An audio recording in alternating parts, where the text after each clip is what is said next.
Salutations. Aujourd'hui on va revenir ensemble sur cette petite année 2023 et cet échec qui a eu lieu. On va essayer de revenir un petit peu sur les différentes échéances qui ont eu lieu et voir un petit peu si ça a été un échec finalement cette année ou si au contraire ça a été source d'apprentissage. Bref, pour cette dernière vidéo de fin de saison, on va parler un peu de tout ça.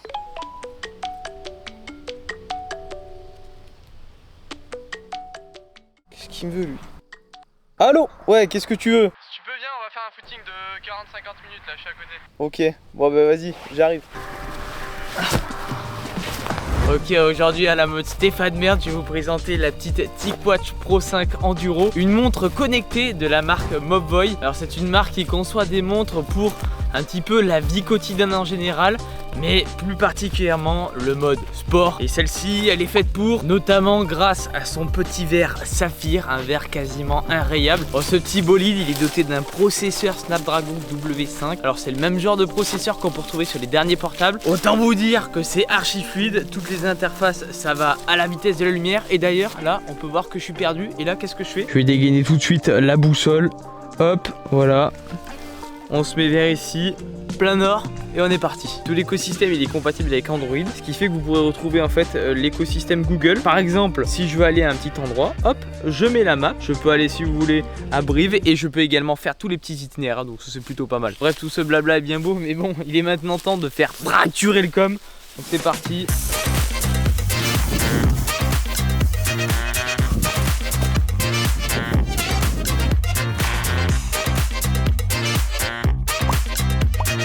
Bon, évidemment, ce qui nous intéresse, c'est un peu les fonctionnalités dans le mode sport. Donc déjà, au niveau autonomie, elle peut aller jusqu'à 90 heures. Elle propose toutes les dernières fonctionnalités dans tous les sports différents. Bilbokeh, ça c'est peut-être le mode qui manque, mais sinon on peut faire un peu de rameur, hein, sinon. Évidemment, après l'exercice terminé, vous avez juste à mettre fin à l'exercice et ensuite vous allez sur votre téléphone sur la petite appli Mobvoi Health et vous pouvez retrouver toutes vos activités. Vous avez tout un tas de trucs avec un petit peu les zones dans lesquelles vous avez été. VO2 max estimé à 57, c'est normal ça? C'est la reprise. Putain, c'est la reprise. Putain, je suis vraiment en méforme physique.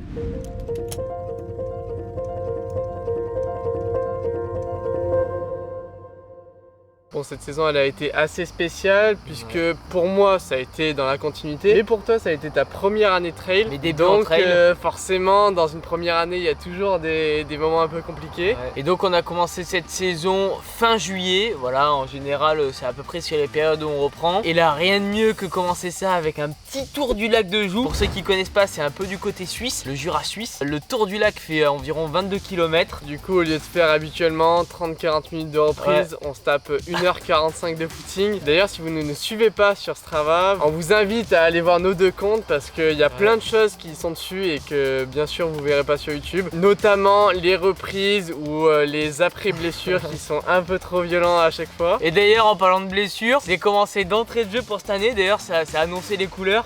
Mais je me suis chopé une sorte d'inflammation au niveau de la malléole. Alors je sais plus exactement ce que c'était comme inflammation. Ouais, mais en fait justement le jour de reprise, donc pour montrer qu'on a clairement abusé, tu pouvais plus du tout marcher. Ouais, pendant on était en vacances là-bas et il marchait en arrière et tout, c'était un enfer. Donc ça annonce un peu l'année qui arrive. Ouais. Après tout ça, cette petite péripétie, la reprise s'est déroulée au mieux. En tout cas, pour toi, ça a été une reprise vraiment progressive. On a pensé tout de même à reprendre assez tôt et surtout assez vite les séances, puisque cette année-là, j'avais les sélections des championnats d'Europe de cross. Ouais. Donc ça, c'était le premier objectif de l'année. Ouais, c'est ça. Et ça arrive quand même milieu novembre, donc vous me direz, en reprenant en août, il y a le temps. Mais il faut quand même être en pic de forme mi-novembre, donc fallait pas trop attendre. Et après quelques semaines, à environ 100 km, tu fais la première compétition de l'année, le 5 km de Canet. Ouais, bah ça c'était pas vraiment prévu.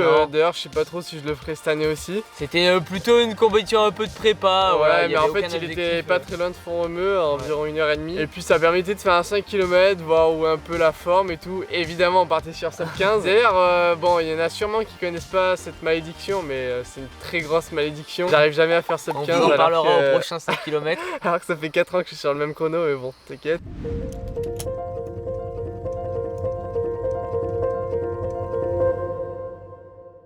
Premier 5 km qui ne fait pas péter la barrière mentale. J'ai l'impression que tu es complètement bridé à 15-20. Alors que je me sentais vraiment bien sur ce début de saison, mais Voilà. c'était un peu trop lent au final. Je pense que c'était plus un manque de rythme qu'autre chose. Enfin bref, là on enchaîne sur la prépa cross. Et là le premier cross de prépa, c'est le cross de la Bruyane. C'est un cross qui est vraiment à quelques kilomètres de chez nous. Et voilà, il est cool parce que vraiment assez sous-roulant. Il est vraiment cassant et assez difficile. Et clairement, si les chronos sont bons dedans, c'est que la forme commence à être bonne. Et clairement, ces premières semaines de cross, on va dire, je sortais des très bonnes séances. C'était vraiment une bonne période de l'année où j'avais fait des bonnes spé cross.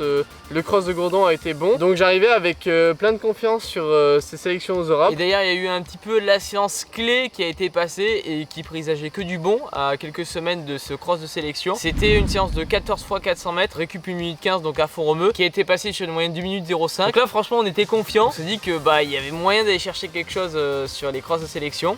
Et c'est donc sur, je crois, le 19 novembre, quelque chose comme ça, qu'on se présente à Pontcharrat pour le cross de sélection. Alors là, pour ceux qui ont vu la vidéo, vous savez un peu ce qui s'est passé. Mais sinon, c'est vrai que je suis arrivé avec plein de confiance parce que je me sentais bien. Mais tout simplement, ça a été un cross un peu trop court, un peu trop rapide pour moi. On était vraiment préparé pour du cross long, mais c'était pas vraiment le type d'un cross long, c'était plus du cross court. Et en fait, comme la moitié des personnes quasiment, tu t'es fait asphyxier dès le départ. Les gars sont partis comme des malades vu que c'était un cross court limite. Ouais, donc clairement, ils ont été meilleurs que moi. Là, j'ai pu rien faire. Un peu. Après, bien sûr, la sélection, elle était abusée à aller chercher. Mais on visait quand même une meilleure place que 27ème, je crois, un truc comme ça. Il y avait, vu la moyenne que tu as fait, il y avait clairement quelque chose à faire de beaucoup mieux que ça. Et du coup, là, ça met fin à ce premier bloc d'entraînement assez intensif pour moi. C'est l'un des plus durs de l'année, puisque à chaque fois, la prépa cross, c'est là où on borne le plus, là où les entraînements sont un peu plus longs et tout. Donc là, on avait vraiment fait les choses bien, aucune blessure et tout, donc c'était pas mal. Donc là, on a calmé un peu le rythme, mais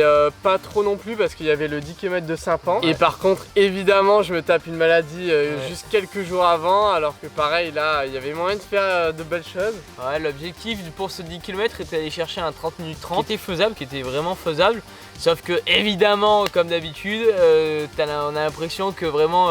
c'est Calix Vinatier qui vient t'adouber et en gros là tu chopes une maladie juste avant. Un 10 km de base que tu devais même pas faire, enfin à la base on s'est dit bon à la limite. En fait du coup je suis parti avec j'étais parti avec le groupe de tête pour Liévray parce que j'étais pas malade en mode grippe ou quoi. J'avais juste un énorme rhume donc ça me prenait les voies respiratoires et tout, mais je me sentais quand même sinon les jambes bonnes et tout. C'est pour ça que j'ai quand même fini la course. Ouais. Donc le chrono n'est pas si dégueu, ça explique aussi pourquoi j'ai fait quand même mon record, mais il y avait quand même quelque chose de bien mieux à aller chercher. Après ça du coup on a choisi de faire une pause d'une semaine pour justement être un petit peu d'attaque pour justement les crosses. Ouais, parce que là ça faisait environ 6 mois qu'on avait fait 0 pause. À chaque fois il faut savoir qu'on fait un jour de repos le vendredi, chaque vendredi. Et j'avais fait que du coup on va dire en tout sûrement 10-15 jours de repos avec les semaines. Et après cette petite semaine on décide comme là ça fait maintenant 3 ans qu'on fait ça, ou 2 ans je sais plus. On décide de monter à Rochoir, qui sont un peu les terres de notre ami Théo Dabos. Et c'est toujours très cool de concourir là-bas et en plus l'ambiance est hyper cool. Ouais, ça fait une petite course nocturne un peu style corrida et tout, j'en fais pas souvent donc là c'est vraiment une course à chaque fois plaisir. Du coup là on arrive chez Théo, Théo est pas du tout en canne. Ouais, il me dit qu'il est pas en canne donc la course s'est bien passée et puis voilà une petite victoire que j'ai essayé de reprendre cette année parce qu'on va essayer d'y retourner, c'est vraiment un endroit sympa. Par contre rebattre Théo qui a fait 3,41 cette année ça va être compliqué. Mais t'inquiète Théo, je vais te péter dans la deuxième cut.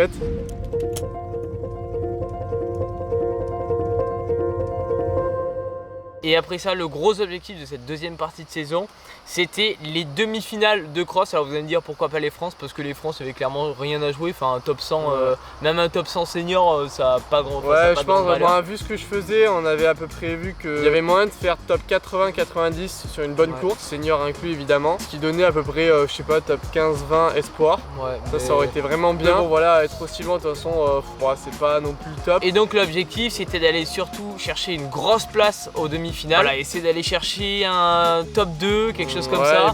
L'objectif c'était surtout un podium, mais peut-être aller s'approcher de la première place au demi pour une première année espoir, il y avait moyen. Ouais, et comme à chaque fois cette année, je sais pas comment ça se fait, les deux gros objectifs de l'année ça a été ça. C'est que t'es tombé malade juste avant et pareil, énorme rhume de folie. Ouais, là j'avais carrément une grippe et tout. Ah ouais, là-bas, ouais, c'est Alors vrai. là j'ai fait une surchauffe et juste après une hypothermie. Ouais, c'est vrai que t'avais eu de la fièvre et tout les jours d'avant. Donc Et- bref, ouais, c'était assez compliqué. Je m'en suis quand même bien sorti. Au moins j'ai assuré la qualif. Pour info, le matin quand je suis parti, j'étais pas du tout bien et tout. Ouais. Mais en fait j'avais pas le choix, sinon j'allais pas aux France parce que faut savoir que les repêchages sont assez compliqués au championnat de France. Ouais, et donc là tu fais 4ème. Une course qui était pas mauvaise en remontant, au départ très prudent et puis ça a remonté tout le long. Bref, encore évidemment des regrets parce que il y avait quand même beaucoup mieux à aller chercher. Et franchement là pour la forme du jour, clairement c'était le mieux que tu pouvais faire. Et ensuite, quelques semaines après, c'était parti pour les France de Cross. France de Cross, franchement c'était vraiment s'amuser, on s'est pas pris la tête. Il y en a beaucoup qui nous ont demandé pourquoi t'as fait le Cross Open. Mais simplement que première année, là on avait rien à jouer. Et je pense que je suis bien content d'avoir fait, sinon ça aurait été un week-end de merde. Ouais, voilà, et puis. Parce que moi, c'est vrai que j'ai tellement subi le lendemain que j'aurais peut-être subi un peu moins. Mais dans tous les cas, si vous subissez autant sur un jour J, c'est pas parce que vous courez la veille que ça va faire quelque chose. J'ai peut-être eu un peu de fatigue, mais voilà. Mais clairement, les France c'était pas un objectif. Et là, on est vite passé à autre chose. Et c'était parti pour une petite prépa à 10 km.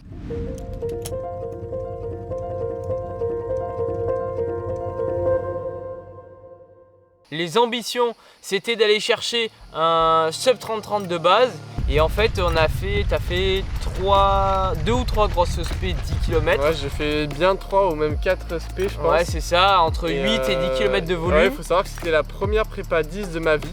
J'avais jamais fait de prépa route. Toutes les anciennes courses que j'avais fait, je les avais faites comme ça. Et là, je pense que ça m'a fait pas mal du bien. Parce que j'ai fait des chronos que j'avais jamais fait. Je me sentais très bien. Tous les chronos passaient en dessous de 3 minutes, assez largement en dessous de 3 minutes au kilomètre. Surtout que c'était en altitude quand on était sur Font-Romeu. Et pour ceux qui sont allés à Matmal, vous savez un petit peu le parcours que c'est. C'est des parcours qui sont pas non plus hyper faciles. Et donc là. Donc pareil, on arrive confiant. Ouais, on s'est dit, putain, il y a moyen d'aller chercher les 30 minutes, pas loin des 30 minutes quoi. Ouais, le pire c'est que du coup, la veille de course, on arrive le soir, je fais mes accélérations et tout, je me sens super bien. Je pensais vraiment que j'allais être bien le jour J et tout. Mais en fait, il y avait quand même pas mal de degrés de différence. Et le matin, le lendemain, du coup, c'est pas du tout passé. Et je pense que c'était aussi un combo avec surchauffe plus un peu tes allergies qui sont revenues, les premières allergies de la saison. Il y avait moyen que les premières allergies soient revenues, donc du coup, chrono aberrant de combien? 32-40 32-50 je crois. 32-50, qui a été notamment fait avec Marius Truant si tu regardes la vidéo. Ouais, parce que après il y en a peut-être qui disent ouais 32-50 c'est pas dégueu et tout. Mais bon, quand on est à plus de 2 minutes de son record, bon ça fait beaucoup quoi.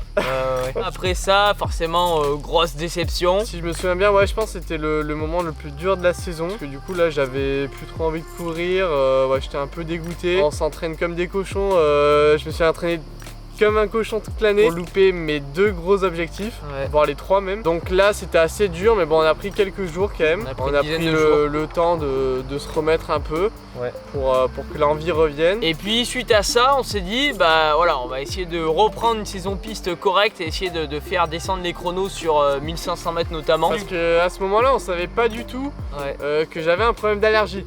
On était là, on voyait que je galérais au niveau du souffle. Mais l'année dernière aussi je galérais un peu et bon on se disait j'ai sûrement un problème au poumon, je sais pas quoi. Mais en fait on n'était pas trop au courant quoi. Tu fais quelques spé sur Font-Romeu. D'ailleurs tu fais quelques séances avec Martin Demitz, il regarde.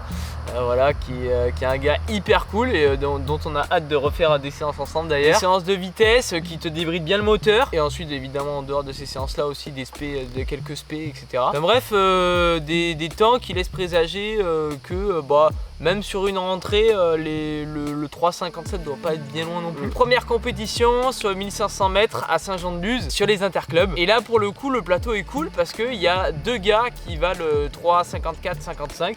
Ouais, donc en vrai assez confiant, à part qu'il faisait très chaud à ce moment là. Donc évidemment, c'est le premier, je savais que j'allais pas faire un truc fou, mais je me suis dit on va assurer de faire un sub 4 minutes ou peut-être faire un record aux alentours des 3,57 tout ça. Le départ a été bon, hein. Le départ a été bon. Ouais, mais en fait c'est direct, j'ai bien vu qu'il y avait quelque chose de pas normal dans mon corps qui se passait parce que ça le faisait pas du tout en fait, j'étais direct largué complet et puis après j'ai complètement lâché et là à ce moment là pas mal d'incompréhension sur cette compétition parce que pareil On n'était pas au courant, on n'avait pas encore fait les tests. Du coup je finis en 4,07, je suis essoufflé, j'étais à bloc et tout. Je me dis putain, là j'étais vraiment dégoûté. Ouais, donc là on s'est dit putain c'est quoi ce bordel là? Là c'est... Enfin 4,07 c'est un temps qui est tellement loin. Et puis bon, normalement à l'entraînement tu passes à... les allures elles sont tellement beaucoup plus au-dessus qu'on s'est dit on va quand même aller faire un petit test sanguin. À partir de là, on a fait test sanguin, on est allé voir le médecin, on a fait tout ce qu'il faut. Et effectivement, je suis beaucoup trop au-dessus des normes maximales qu'on peut avoir quand on est allergique. Donc forcément, vous comprenez bien que courir pour faire du footing, ça le fait en tant que coureur du dimanche, mais pour faire des compétitions c'est un peu juste. Donc là j'ai directement pris au plus tôt un rendez-vous chez l'allergologue, sauf que si vous en avez déjà pris ou quoi, je sais pas trop comment c'est ailleurs en France, mais chez nous ça met à peu près 7 mois de délai. Donc j'en ai un rendez-vous en décembre. J'en ai un qu'en décembre. J'ai fait au plus tôt. Après le point positif c'est que là ça va me gêner on va dire les prochaines semaines qui arrivent, mais à partir de l'automne de toute façon il n'y a plus de pollen normalement j'espère. Donc la saison hivernale ça devrait pas gêner la saison hivernale devrait être bonne, ça normalement il n'y a pas de souci. Et suite à ce 1500 mètres on s'est dit bon ça va pas passer. À la base on comptait faire du 1500, 5000, 3000, même du 5000. Alors le 5000 ça aurait été terrifiant heureusement que je l'ai testé. Là du coup on s'est dit putain là il faut vraiment qu'on baisse un petit peu les distances et voir un peu ce que ça donne sur 800. Donc là on a entamé une petite prépa 800.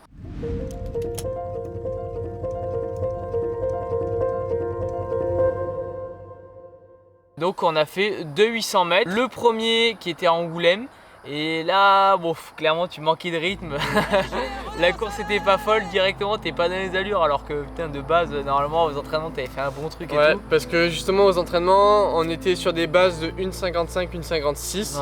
Ça passait assez bien normalement. Après ça reste toujours des chronos qu'il faut faire à 100% de la forme. Mais c'est vrai que 1,58 j'étais pas vraiment content de cette course. Surtout que j'avais même pas battu mon record de l'année passée, que j'avais fait 1,58 aussi. Donc on est revenu sur un second 800 quelques semaines après. Et là bon c'est pareil, compliqué. C'était pas la même forme de course mais clairement c'était parti un peu lent. Moi j'ai un peu mal géré parce que j'ai pas assez de course de 800.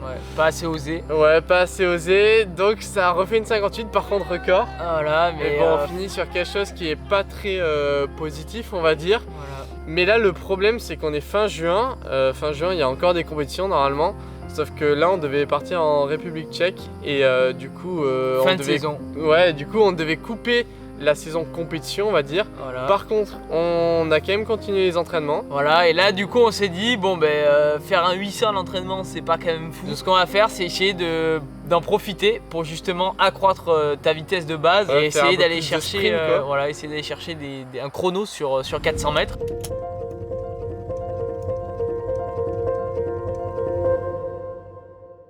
Et donc on a entamé un petit peu sur 3 semaines une préparation 400 mètres qui s'est très bien déroulée et on a eu d'ailleurs quelques surprises, mais ça on en réserve ça pour une vidéo qui sortira. Une vidéo qui sortira en septembre. On finit la saison d'une manière très positive parce qu'il y a eu des beaux progrès au niveau de la vitesse. Et puis même si j'ai pas réussi à concrétiser en compétition, il y a eu vraiment des belles choses au niveau du cross où je me suis senti vraiment mieux aussi et des beaux progrès en route. Alors le souci c'est que la compétition c'est un peu la phase visible de l'iceberg. Cette phase là est vraiment négative et par contre la phase entraînement, donc la phase immergée est vraiment très positive. Il y a eu des gros progrès de fait à l'entraînement. Malheureusement on n'a pas réussi à concrétiser cette année. Mais bon de toute façon on va dire que je suis assez habitué parce que j'ai eu beaucoup de galères les dernières années depuis que j'ai commencé l'athlé finalement. Donc ça me touche pas spécialement et justement finir sur une note positive sur mes beaux 400 mètres et tout. Ça fait plaisir. Franchement ça me met bien mentalement et du coup ça me remet bien pour refaire une saison et j'ai vraiment super hâte de recommencer une nouvelle saison.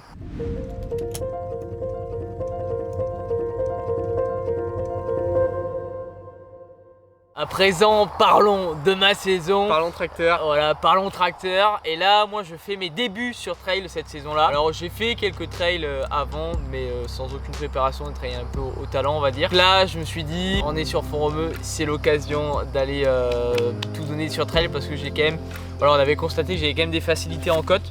Et donc on s'est dit bah pourquoi des pas. difficultés sur plat. Voilà, difficultés sur plat, donc on s'est dit pourquoi pas essayer de tenter une saison sur trail, même tenter plusieurs saisons. Là c'est vraiment le début que j'ai fait. Et donc là je commence ma prépa début septembre. Ça commence trop fort. Voilà, premier objectif qui arrive avec le KV d'Arensal. Premier KV de ma vie. Voilà, je me dis que voilà, je vais essayer d'aller chercher environ un chrono de 40 minutes. Alors c'est un KV qui est pas forcément très roulant, les chronos sont pas énormes dessus. Mais voilà, je me dis que je dois avoir quand même le potentiel d'aller chercher 40 minutes. Chose que j'arrive à faire, je fais 40 minutes 05, quelque chose comme ça. En plus en glissant vraiment toute la dernière partie et tout, donc très positif, je suis super content. Ça c'est vraiment la première course d'entame. À partir de là, je suis lancé dans la saison.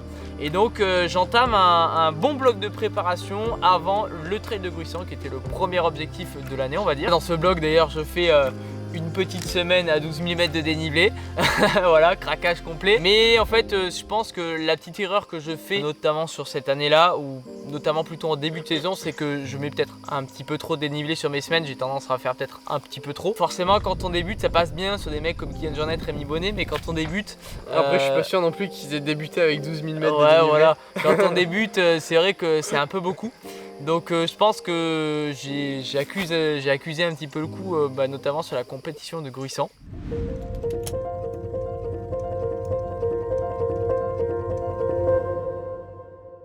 Après cette semaine de 12 000 mètres, 3 semaines après, je fais Gruissan. Un trail plutôt roulant qui fait 25 km pour 700 mètres de dénivelé. Ça s'annonçait assez facile. Ouais. Et pourtant, ça a été l'une des compétitions les plus galères de ta vie au final. Ouais. Enfin ça c'était sans compter sur les conditions mais que je savais pas qu'elle allait venir. Là, pour la toute première fois de ma vie, alors que je n'en avais jamais eu une seule fois de ma vie, je chope des crampes, dont des crampes au 20e kilomètre qui me mettent carrément à terre. Et là je me dis putain c'est quoi ce bordel, première compétition de trail que je suis obligé à la limite d'abandonner. J'abandonne pas parce que je me dis je vais quand même finir. Mais là je suis un peu et puis ça témoigne un peu de... qu'on était vraiment méga novice dans ce milieu-là, c'est-à-dire que niveau alimentation c'était un peu compliqué. Évidemment tout ce qui est sel, minéraux, il n'y avait rien du tout de pris. Là on a commencé à faire les choses un peu mieux en fin d'année et surtout en prépa du 10 000. Ouais voilà, en prépa du 10 000 on a quand même fait attention à l'alimentation parce que ça pouvait être ça rigolait moins quoi.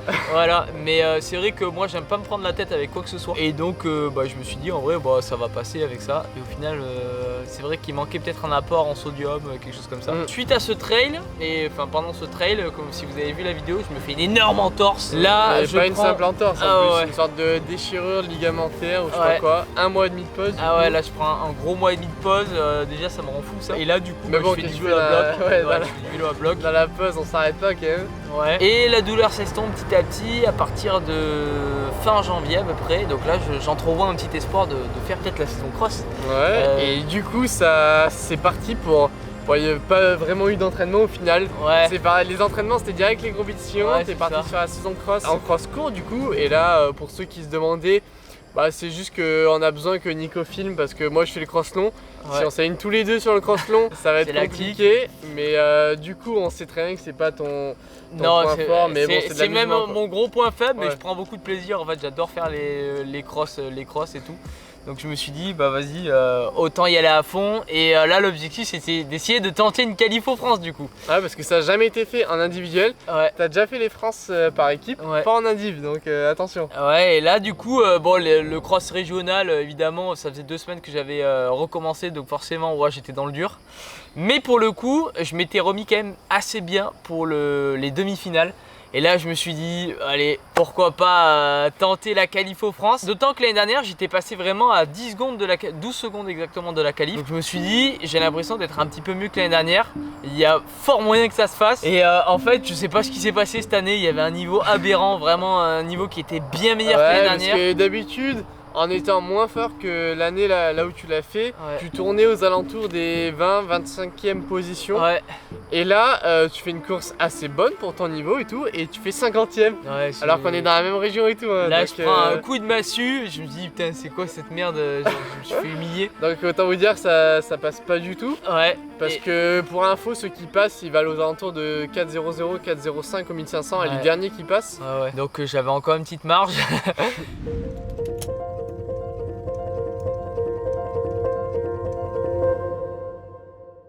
Du du coup j'en profite pour enchaîner sur ma prépa. Donc préparation qui était objectivement pour les France de trail court. Mais avant ça, il fallait que je me qualifie pour ces France de trail court parce que le système était un petit peu à la con. Du coup, il fallait que je fasse le trail de la Cité des Pierres. Ouais, et justement, à cause de ton entorse à la cheville, on n'avait pas pu faire une course de qualif plus tôt. Ce qui fait que 2 semaines avant les France de trail, tu tapes le trail de la Cité des Pierres qui fait quand même 31-32 avec 1006 de dénivelé. Ouais, je crois 1600 et donc ça reste beaucoup dans les pattes et justement on n'y avait pas trop pensé, on s'est dit bon ça va vite être récupéré mais ça a mis quand même du temps. Plus difficile que ça en tout cas. Trail de la Cité des Pierres, j'arrive quand même bien en forme, je commence à passer des vraiment belles séances.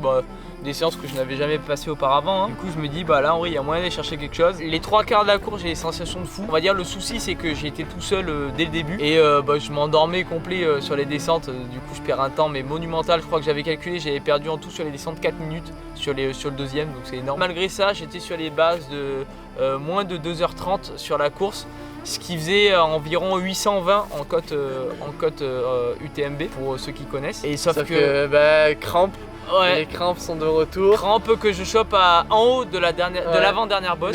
Mais je crois que sur ce trail là on n'avait pas encore mis en place tout ce qui est sodium. J'avais pris aucune capsule de sel. Ouais, là on n'avait pas encore capté vraiment le problème de tout ça. Et c'était un peu juste, ça a failli passer, mais en fait c'était un peu trop long. Ouais, et du coup là pour vous dire, je perds 5 minutes rien que sur la dernière côte, j'arrive plus alors que c'est assez roulant, je fais que marcher quasiment et tout.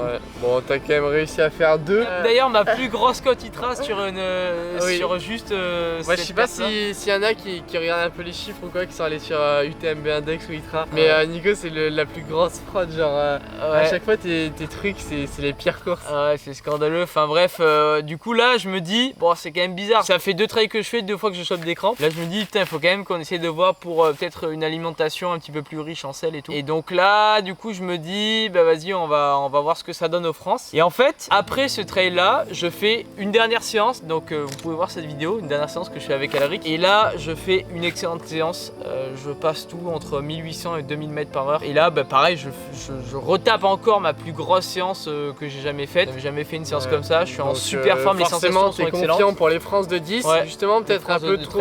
Oui, France de trail, justement peut-être un peu trop confiant. Là t'arrives avec un peu trop de pression. Ouais, je me mets un peu la pression parce que je me dis en vrai il y a moyen de faire quelque chose, parce que je sais que en côte j'aurais été pas trop loin du groupe de tête en tout cas. Et du coup là j'arrive sur cette compétition là en ayant un petit peu trop de stress, et comme vous savez j'ai une hypersensibilité au diaphragme. Du coup je suis un peu bloqué et du coup j'ai les jambes qui sont coupées à 2 bornes du départ.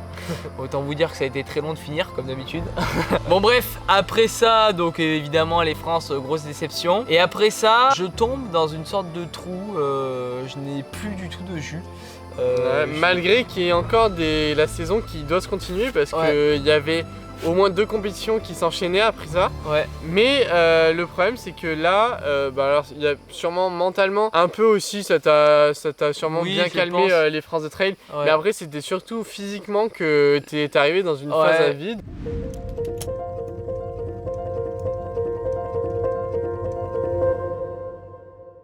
Là j'avais plus rien qui répondait, alors que j'avais les jambes dès que je faisais une côte, j'avais les jambes qui étaient super bien, il n'y a rien qui saturait et tout. Là dès que je faisais une petite séance, j'ai tout qui saturait, j'avais aucune sensation. Et là j'ai entamé du coup 3-4 semaines où ça a été super difficile. Et donc là je décide de prendre 5 jours de pause, enfin 5 jours un peu de pause. Parce que je ressens que j'en ai un petit peu le besoin, et je me dis qu'en vrai en faisant 5 jours plus tranquille avec que des petits footings, trucs comme ça va peut-être revenir. Parce que j'avais du coup cette maxi race, donc 7 km pour 1000 mètres de dénivelé environ. Là c'était que de la côte, donc je me suis dit bon là il y a moyen de faire quelque chose. 4 jours avant cette maxi race, je fais un petit test en côte, je vois que c'est un petit peu revenu, c'est pas énorme mais je vois que c'est un petit peu revenu. J'arrive sur cette maxi race et la course est globalement quand même beaucoup mieux qu'aux France, mais quand même avec un niveau national comme ça laisse pas indifférent comme on dit. Ouais voilà, je suis donc loin. Tu t'es fait vite remettre à ta place, parce que ça a été gagné par notre ami Quentin Mailleux, qui a fait lui, et qui était justement lui en pic de forme, lui qui était vraiment à ce moment-là, et qui a un peu baissé après. Et toi t'étais dans la forme inverse. Ouais là j'étais en tout juste remonté là, enfin très peu, et Et bon, je fais une bonne course là-bas, une course pleine, mais sur les sensations qui étaient on va dire, quasiment nulles quoi. Pas de sensations quasiment sur la course, mais je fais une course pleine, clairement je peux pas faire mieux sur l'instant T quoi. Enfin bref, après ça je me dis, bon là il faut quand même que je prenne 10 jours de pause parce que sinon il faut que je récupère mes jambes quoi. Il faut que je récupère des sensations, sinon ça va pas le faire. J'ai le projet 10 000 mètres dans la journée, c'est énorme, il faut pas que je le prenne à la légère quoi. Et je veux bien arriver à faire des trucs comme ça au talent, mais là il faut quand même que voilà, c'était un peu l'événement de l'année et voilà, il fallait déjà que je déçoive pas, et puis j'avais annoncé quand même que je faisais ce projet 10 000 et tout, donc forcément il y avait la pression d'aller au bout quoi. Enfin bref, je prends ces 10 jours là et ensuite je reprends, et je crois 2 ou 3 semaines après je fais la Sky Race d'Amélie-les-Bains. Sky Race que j'ai faite parce que elle était à côté de Foromeux. Et puis là par contre t'avais pas vraiment d'entraînement. Non. Tu l'as vraiment que dalle même je crois. Ouais. Tu l'as faite un peu comme ça, déjà pour tester je voulais déjà tester le format. Par contre ça a été vraiment un beau week-end. Ouais. Surtout que moi aussi j'ai pu tester un peu le format vertical. On essaiera d'y revenir l'année prochaine. Voilà. Parce que Théo Détienne il a un com vraiment tentant à reprendre. Qui a jamais été repris mais qui est sacrément dur à prendre. Voilà, et puis du coup moi sur cette Sky Race là j'arrive avec quasiment aucun entraînement. Ouais, je pars peut-être un peu trop fort par rapport à ce que j'avais comme jambes, et j'explose complet à partir de 700 mètres de dénivelé à peu près, et là pour vous dire il y avait une première montée de 1100 mètres. Vous pouvez voir derrière la vidéo là. Donc c'est parti en vlog après. Ouais, c'est parti en vlog, enfin bref, aucune attente sur cette course là. Mais bon, c'était prévu, et puis après ça... je prends aucune pause après ça, j'enchaîne directement. J'enchaîne sur la prépa 10 000 finalement. Et là j'enchaîne 4 semaines, un gros bloc de 4 semaines pour la prépa 10 000.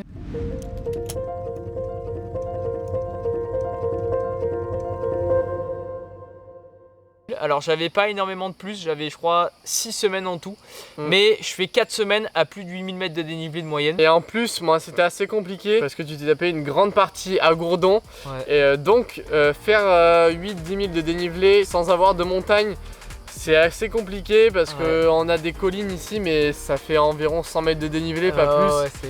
Donc assez compliqué. Et là pour le coup, là les sensations reviennent vraiment. Au minimum comme avant. Alors je pourrais pas vous dire comment c'est exactement parce que les séances n'ont rien à voir. Mais par contre je sens qu'au niveau des jambes, ça répond à nouveau. Ça répond comme avant le trail de la Cité des Pierres. Mais pareil ça dans le documentaire qui sortira en septembre, on a retracé toute la préparation. Ouais, on en reparlera. Vous avez vu encore aucune image de cette préparation, voilà. Mais elle a été intensive. Et donc là, j'aborde ce 10 000 mètres assez confiant, et là, les images partent d'elles-mêmes sur cette journée-là, une journée exceptionnelle. J'ai eu des hauts et des bas sur cette journée, mais franchement, que du positif. Des jambes qui ont été très très bonnes, des jambes qui m'ont d'ailleurs assez surpris. On en reparlera dans le documentaire qui sortira en septembre, et puis du coup, suite à ça, dans un premier temps, je veux prendre 2-3 jours de pause, évidemment, parce que bon, c'est pas anodin, 13 heures d'effort, on en est quand même sur 13 heures d'effort. Sauf que, évidemment, ça ne pouvait pas se passer correctement. Il faut que je me tape une petite bursite sur ce petit genou droit. Donc voilà, petite bursite. Après, là, l'explication, elle est assez simple. C'est que à la fin du 10 000, t'avais plus du tout assez de soutien musculaire au niveau du quadri. Donc le quadri avait fondu, et du coup, au lieu de taper sur le muscle, ça a tapé sur l'articulation. En fait, on pensait au début que c'était une tendinite, ce qui aurait été bien. Une tendinite en général, on les guérit assez bien. Vite, là, pour le coup, une bursite, c'était un peu la première fois qu'on avait ça. On était là, putain, on sait pas trop quoi faire. Et c'est horrible en vrai, parce que en fait, la douleur, elle est très très longue à passer, parce que c'est une douleur un petit peu plus osseuse, cartilagineuse. Pendant un mois, j'ai quasiment pas couru du coup. Là, j'ai repris assez récemment, donc là, je reprends tranquillement pour les échéances qui arrivent en septembre, parce que j'ai 2 grosses échéances en septembre. Et puis du coup, justement, à l'heure où on vous parle, on est un peu sur notre reprise au final tous les deux. Parce que là, on est un peu vers le début d'août. Toi, t'as peut-être pris un peu de retard, mais je pense que c'est pas plus mal parce que la saison est toujours longue. C'est sûr que ça va arriver vite septembre, mais on voit que la forme parfois arrive très vite. plus vite que ce qu'on pense et finalement en 3 semaines ça peut arriver très bien. Ouais, va falloir que j'augmente assez rapidement les intensités, on verra ce que ça donne, c'est mi-septembre, fin septembre. C'est l'un des plus gros mois de l'année en septembre qu'il y aura. Ouais, on vous en parlera un petit peu plus, mais j'ai quand même pas mal de projets en septembre. Et pour moi du coup, si je peux en tirer un petit peu quelques conclusions pour cette année, franchement j'ai envie de dire une année de découverte. Voilà, j'ai rien à dire d'autre. J'ai découvert un petit peu ce que c'était les sensations en trail, la gestion de l'alimentation, la gestion de l'effort, qui n'est pas du tout la même que sur les autres disciplines. Ouais. Alors par contre, on a une grosse confirmation sur le fait que j'ai, entre guillemets, pas être prétentieux, mais que j'ai un gros potentiel quand même en côte. J'ai quand même des nettes facilités en côte. Quand je suis bien, je pense que je peux arriver à rivaliser avec les meilleurs. Après, là, j'ai pas du tout réussi à concrétiser cette année, mais voilà. Après, je pense que comme tout, faut du temps. Ouais. Parce que même si on a le niveau, c'est compliqué d'avoir l'expérience, de faire des bonnes gestions de course, tout ça. Et puis avec le projet 10 000 aussi, mais ça c'est pas nouveau, ça montre aussi que je suis en canne pour le long, que je peux entièrement assimiler. Après pour ceux qui se demandent pourquoi tu fais pas de long et tout, parce que faut quand même répondre à ça, c'est juste une question de choix actuellement. Ouais. Parce que bien sûr le long, mais tu serais bien meilleur que ce que tu fais actuellement. Je serais bien meilleur, mais sur les trucs de 30 bornes et tout, c'est beaucoup trop court pour toi. Ouais. Mais on a envie de prendre le temps de travailler la vitesse, le cours, la puissance. Ouais, parce que c'est des choses qui sont beaucoup plus dures à travailler. Et il vaut mieux, comme tout le monde dit, de faire d'abord de la vitesse et après aller sur du long que faire l'inverse. Parce que trouvez-moi, bien sûr à part Kian Jornet, un ultra trailer qui revient sur du court après, c'est quasiment impossible à faire. Et puis voilà, peut-être dans quelques années mon début sur trail, attention. Ouais, c'est ça. Enfin bref, voilà. Du coup, moi j'en attends quand même pas mal de cette année qui arrive pour la saison 3 du coup. Je pense qu'il peut y avoir des belles choses. Alors on verra ce que je fais comme format, mais en tout cas je sais qu'il y aura des projets qui sont très sympas que j'ai envie de mettre en place. Et puis on verra au niveau des compétitions. Mais franchement j'espère que les sensations reviendront. Et si elles reviennent même encore mieux que ce que j'avais avant le Trail des Cités des Pierres, etc. Je pense que ça peut être sympa. L'objectif du coup c'est d'aller chercher une petite cote à 820, quelque chose comme ça serait cool. Donc pour la saison 3 qui arrive, vraiment ça sera large et encore une bien plus belle année que ce qui s'est passé là sur YouTube, parce que les projets seront un peu plus grands, on a un peu d'ambition aussi pour aller faire des choses avec certaines personnes que vous verrez bientôt apparaître. Ouais, on a envie de faire quelques formats avec d'autres sportifs de niveau, que ce soit dans le domaine de la course à pied ou dans d'autres domaines, vous verrez. Et puis on a déjà pas mal de choses qui sont en préparation, que ce soit sur YouTube ou même à côté. Donc de notre côté, on va vous laisser un peu plus tranquille pendant environ un mois, un petit mois. Et puis, mais bon, c'est pour revenir évidemment plus fort. Et puis en septembre, on se retrouvera donc pour la vidéo sur les 3x400 mètres. On vous détaillera un petit peu tout ça.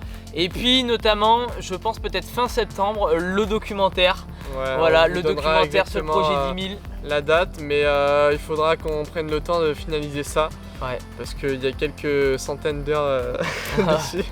Ouais, ça va être lactique, mais en tout cas, merci pour tout pour cette année. Vous avez été tellement nombreux à vous abonner, tellement nombreux à suivre la chaîne. Là, pour notre projet de l'année, le projet 10 000, ça a été exceptionnel avec Calix qui a animé toute la journée, etc.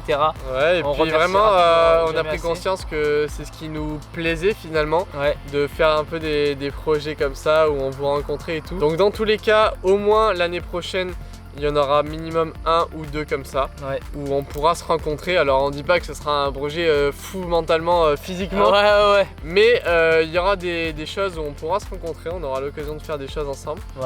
Et puis voilà, qu'on prenne un max de plaisir et que j'espère qu'il y aura un peu plus de perf. Ça serait cool. L'objectif c'est d'arriver quand même aussi à performer malgré tout, enfin surtout pour toi. Ouais, on va essayer de faire les choses bien. Faut qu'il y ait un peu de chance de notre côté aussi, ça serait bien. Ouais, c'est ça. Merci encore pour cette année et puis bonnes vacances à tous, bonne reprise à tous parce que je pense qu'on est beaucoup à être des larves quand on reprend. Ouais, ne vous inquiétez pas, si vous pensez être dans une méforme physique, dites-vous que hier je me suis fait attaquer à vélo, j'étais largué mais complet. La reprise c'est difficile. C'est ça, et puis aussi pour l'année qui arrive d'ailleurs, on fera des lives aussi. Donc il y aura des lives plus spécifiques comme le projet 10 000, des projets comme ça qui seront sur YouTube. Et après, il y aura des lives un peu plus cool qui seront sur Twitch. Enfin bref, on vous en parlera et peut-être qu'il y aura un live d'ici la fin de l'été, on verra peut-être sur YouTube. Mais si vous voulez, on vous met nos deux Insta ici. S'il y en a qui sont un peu plus professionnels dans le live, qui s'y connaissent assez bien et tout, que vous pouvez nous donner quelques conseils parce que c'est vrai que on est quand même assez amateur dessus. Bref, tout ça pour dire que pour tous ceux qui reprennent, n'hésitez pas à s'œiller rudement et on se retrouve très prochainement pour de nouvelles aventures. Allez, ciao.